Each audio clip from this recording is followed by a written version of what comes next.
Teksti është një profeci rreth shkatrimit të Babilonisë, Edomit të përfaqësuar si Duma, Dedamit dhe Temas Arabis, si dhe popullit të Kedarit. Isaia profetizon përsëri rënien e Babilonisë dhe shpall se ky gjykim do të realizohet konkretisht nëpërmjet ushtrive të Elamit dhe Medis.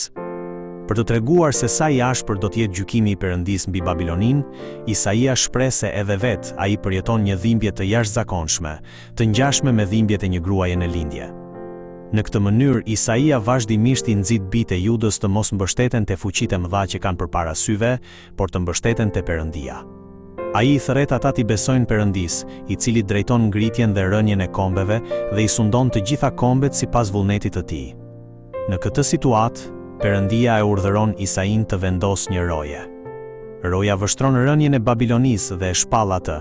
Kjo tregon se rënja e Babilonisë nuk ishte thjesht një mundësi, por një ngjarje që do të ndodhte me siguri sipas vullnetit të Perëndisë. Në të njëjtën mënyrë, edhe besimtarët e sotëm duhet të jetojnë si roje shpirtërore. Kjo sepse, nëpërmjet fjalës së Perëndisë, ne e njohim planin e tij për gjykimin dhe shpëtimin e botës. Prandaj, kemi përgjegjësinë t'u shpallim njerëzve paralajmërimin e Perëndisë dhe t'i ndihmojmë ata të kthehen nga rruga që çon gjykim, të kthehen te Perëndia dhe të arrijnë shpëtimin. Kështu, o bir njeriu, të kam vendosur si roje për shtëpinë e Izraelit, prandaj dëgjo fjalën e gojës sime dhe i lajmëro nga ana ime.